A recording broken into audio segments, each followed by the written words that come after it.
할렐루야. 아멘. 우리 좌우에 계신 분과 인사하겠습니다. 사랑합니다.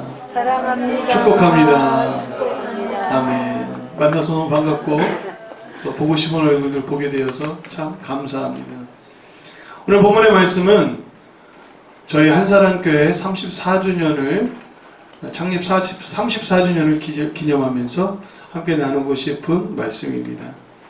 우리가 목회를 할 때는요, 항상 초대교회 또 하나님께서 부르신 제자들의 삶에 집중을 합니다.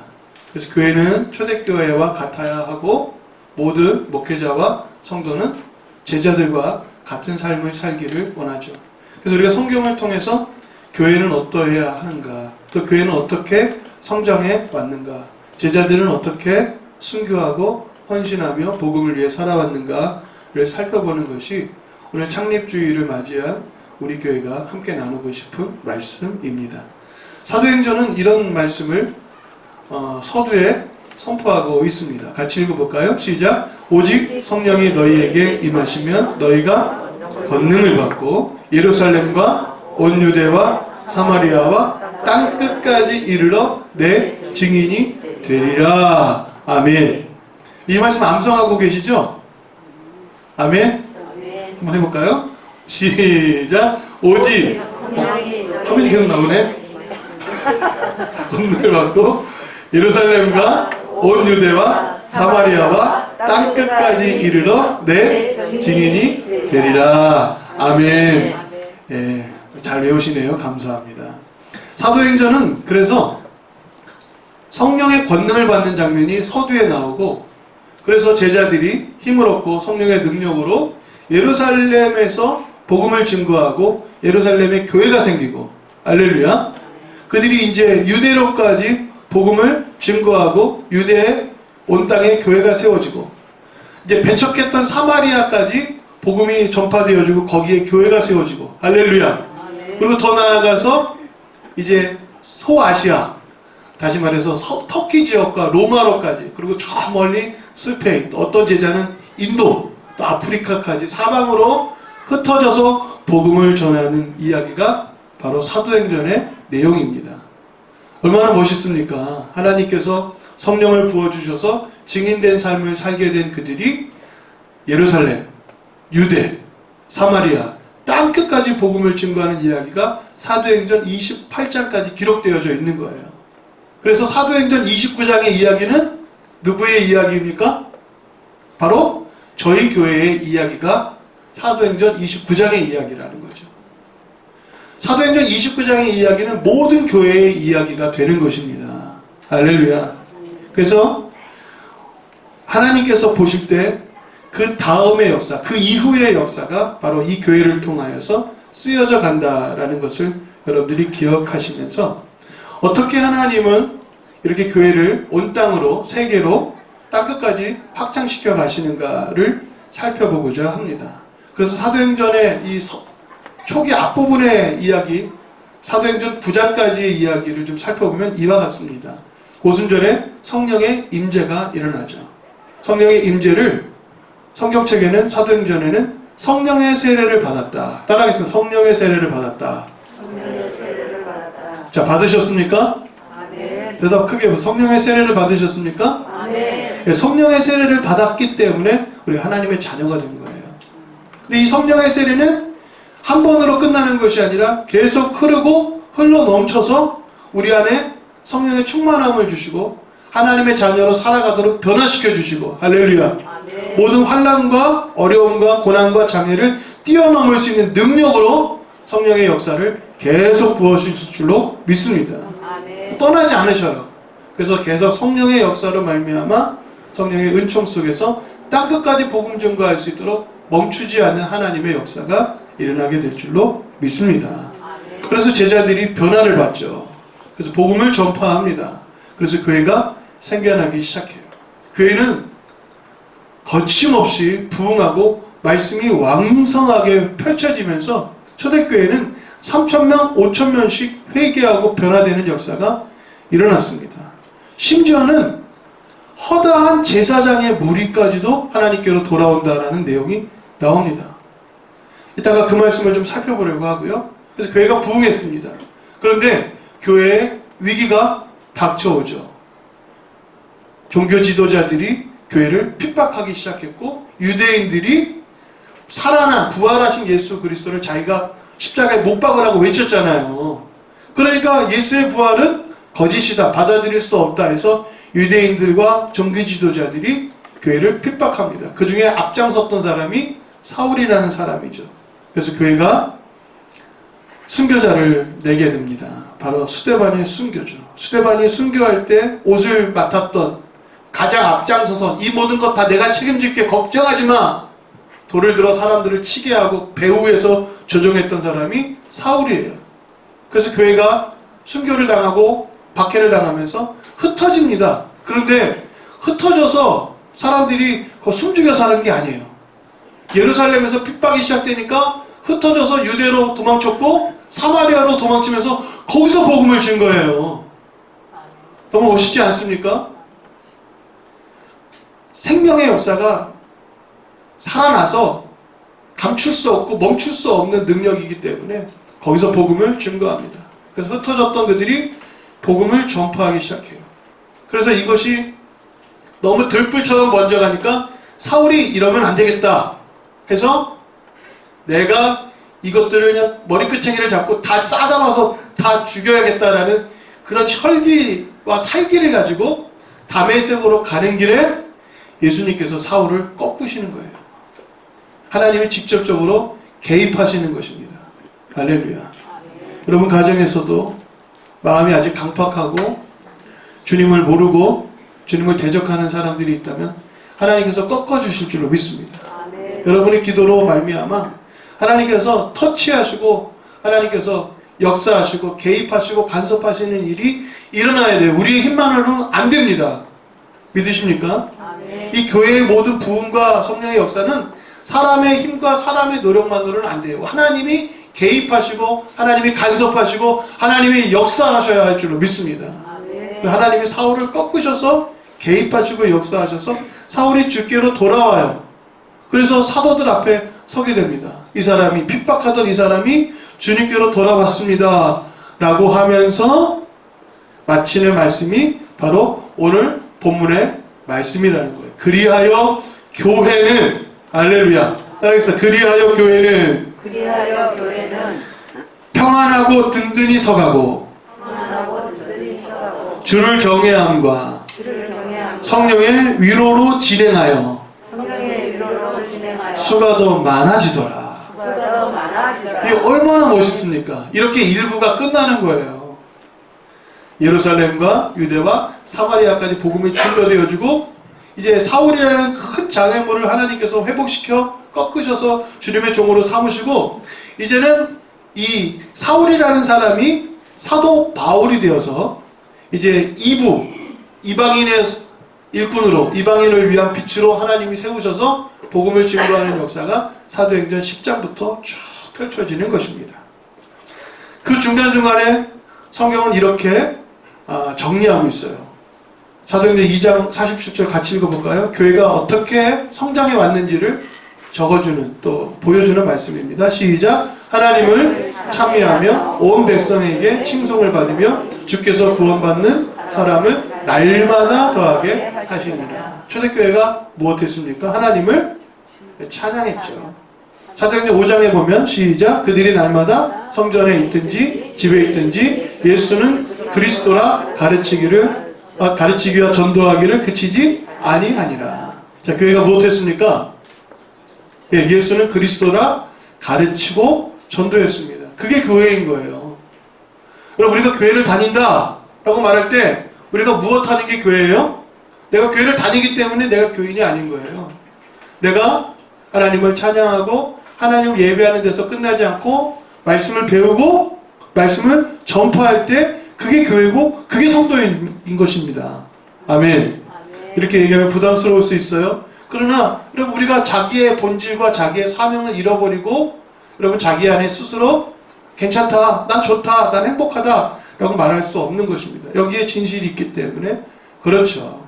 사도행전 6장 7절 같이 읽어볼까요? 시작! 하나님의 말씀이 점점 왕성하여 예루살렘에 있는 제자의 수가 더 심히 많아지고 허다한 제사장의 무리도 이도에 복종하니라. 아멘. 아멘. 복음을 전파하기 시작했는데 심지어 제사장의 무리들까지도 주님께로 돌아온 거예요. 저는 이 말씀을 여러분들이 꼭 알아야 된다고 생각해요. 그리고 그 당시 제사장들은 율법에 매여 있었던 사람들이에요. 그죠? 종교 지도자들입니다. 그들이 레위인으로서 제사장이 되었다라는 것은 성전에서 봉사하는 사람들이었어요. 근데 그들이 대제사장들과 함께 짝짝꿍이 되어서 예수를 십자가에 못 박으라고 외쳤던 사람들이 바로 제사장의 무리인 거예요. 그런데 그들을 하나님께서 주님께로 돌아오게 하셨어요. 여러분, 이런 일을 하나님이 하시는 줄로 믿습니다. 아멘. 이렇게 하시기 때문에 많은 사람들이 주님께로 돌아오는 거예요. 작은 교회라고 여러분, 또 우리는 나이가 많다고, 우리는 가난하다고, 못하고, 할 수 없고, 할 수도 없다라는 그런 가능성마저 포기하는 그런 삶의 현실들이 얼마나 많습니까?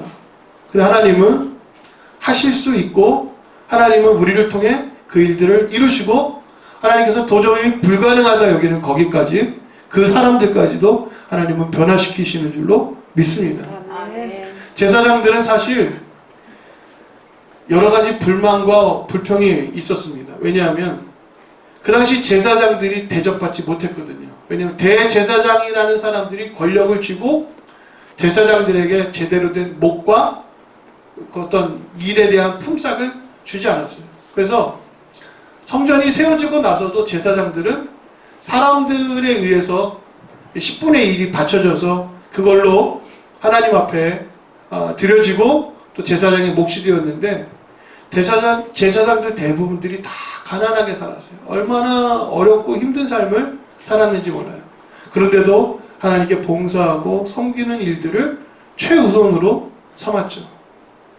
그러니까 하나님께서 그들이 가난하고 힘겹지만 하나님을 섬기는 마음을 하나님 보시는 거예요.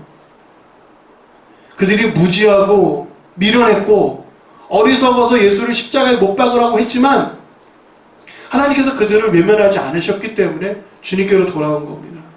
저는 이게 중요하다고 생각해요. 우리가 죄짓고 우리가 잘못하고 어리석어서 허탄한 때 오만한 자의 죄의 길에 설 수 있습니다. 그런데 하나님 그를 사랑하시는 거예요.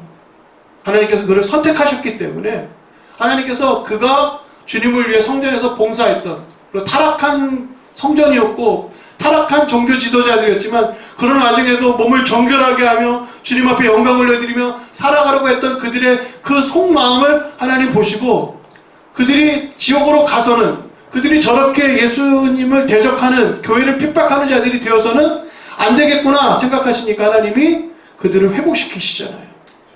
그래서 사도행전은 하나님의 수많은 간섭과 하나님의 개입과 하나님의 터치와 만져주심이 있었습니다.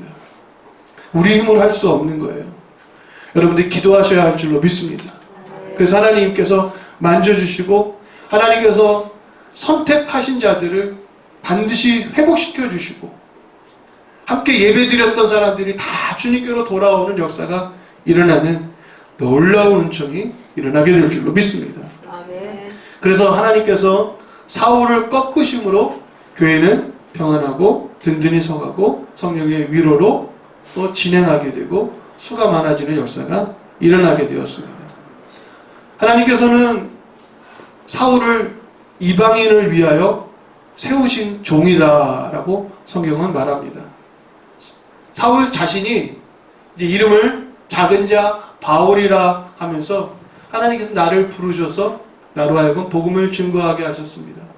어떻게 보면은 초대교회와 그 기라성 같은 사도들, 제자들 사이에서 사도 바울은 죄인이었던 자고 그냥 그저 회심했던 자이고 아주 보잘것없이 작은 자였습니다. 그가 회심했다고 하니까 사람들이 믿지도 않았어요. 그런데 사도행전 10장부터는 이야기의 주도권이 누구에게로 바뀝니까? 사도 바울에게로 바뀌잖아요. 왜 그럴까요? 하나님께서 그를 통해서 세계 땅끝으로 가고자 하는 하나님의 계획하심이 있었기 때문에 그렇습니다.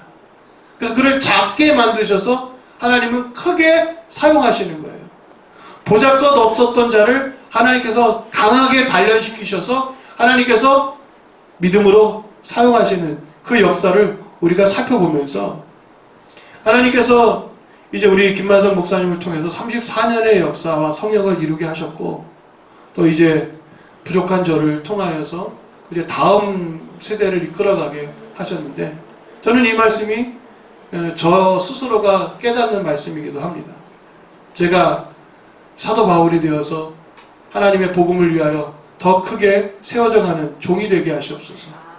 여러분들이 주님께로 돌아온 한 사람 한 사람이 되어서 하나님의 능력과 은총을 힘입은 한 사람 한 사람이 되어서 함께 복음으로 일하는 종들이 되고 함께 동역하는 사역자들이 되고 복음을 위하여 헌신함으로 많은 열매를 맺는 믿음의 사람들이 되기를 주의 이름으로 축원드립니다. 그렇게 우리의 사도행전 29장이 쓰여져서 주님께 영광 올려드릴 수 있게 되기를 간절히 바랍니다. 아멘.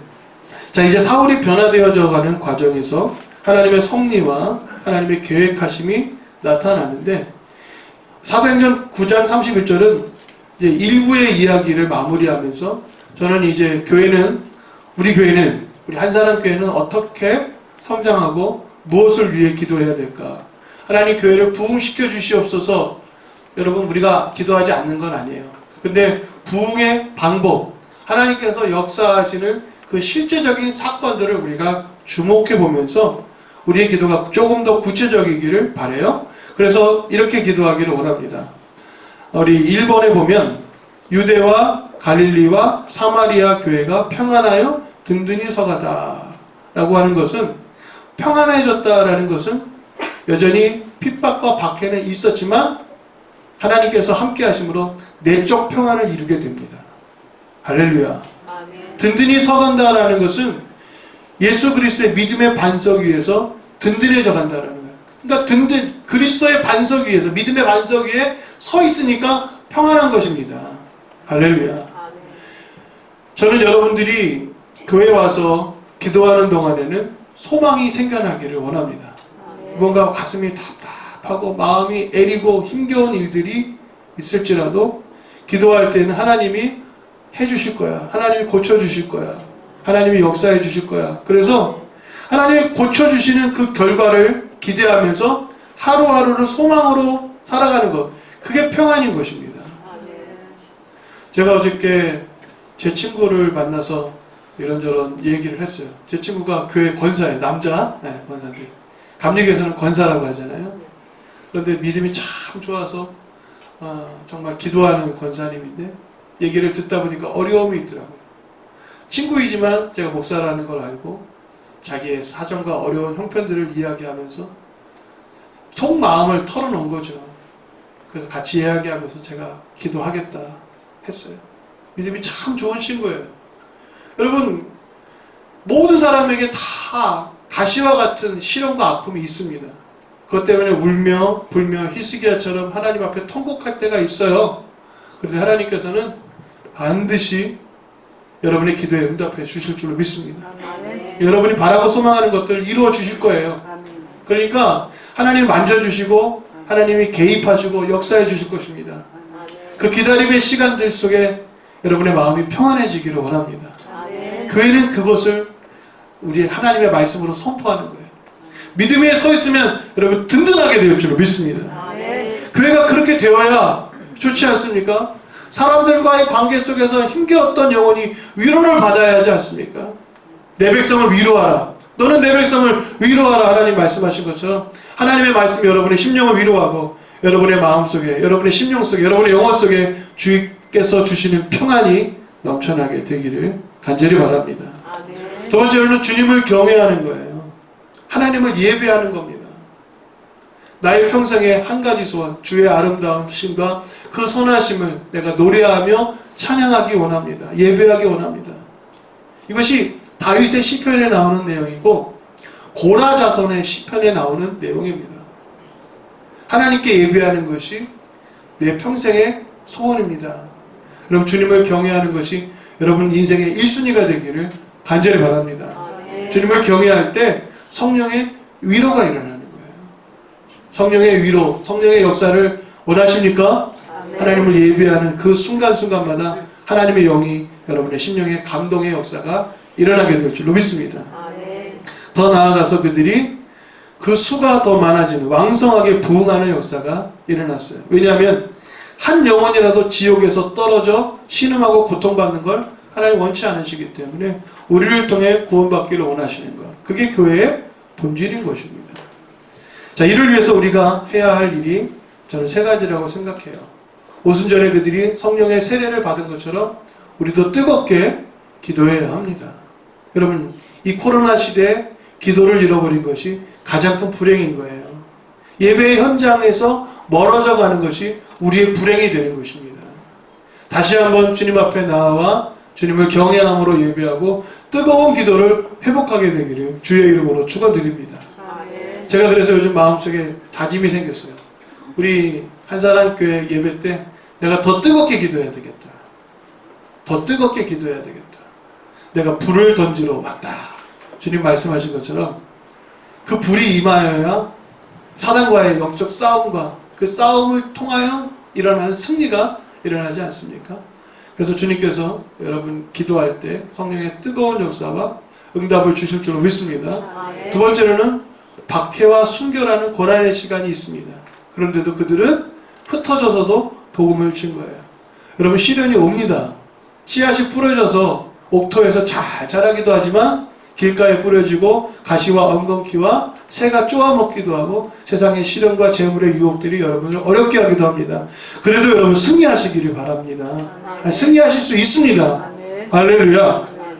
그래서 여러분 어려움과 시련의 시간들을 이겨내고 헌신하는 여러분들이 되기를 바랍니다.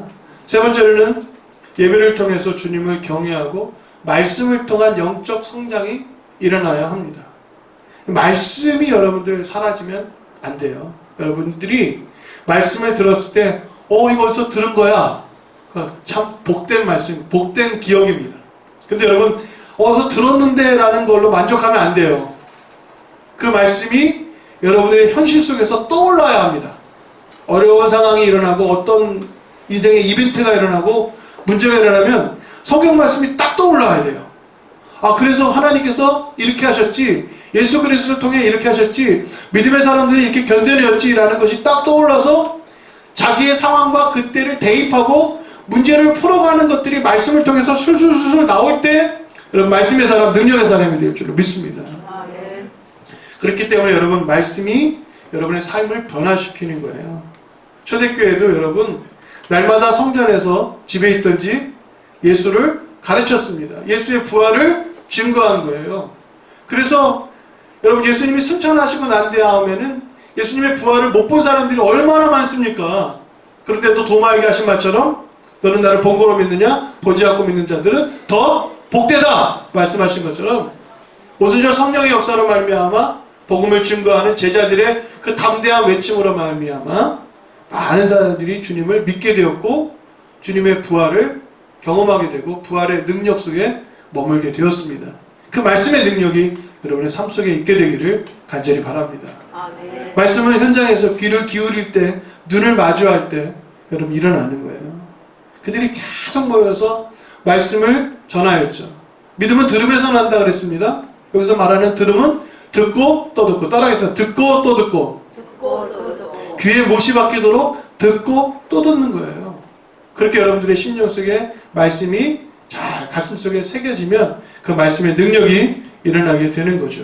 사도행전 6장 7절에도 하나님의 말씀이 점점 왕성하여 하나님의 말씀이 확장되어져 가므로 그 말씀의 능력으로 회복의 역사가 일어나게 되는 것입니다. 할렐루야. 아멘. 저희의 34주년의 역사를 이제 하나님 앞에 올려드립니다. 그리고 이제 앞으로의 일들을 우리가 함께 세워가야 하는데 여러분들 모두가 어디에 있든지 또 어떤 공동체의 일원이든지 또 어떻게 예배하는 사람이든지 내가 하나님의 교회, 내가 하나님의 교회이고 내가 하나님의 제자라는 사실을 잊지 마셔야 합니다. 그래서 늘 기도하고 예배드리고 말씀 속에 살면서 증인된 삶을 살아가는 여러분들 되시기를 간절히 축원드립니다.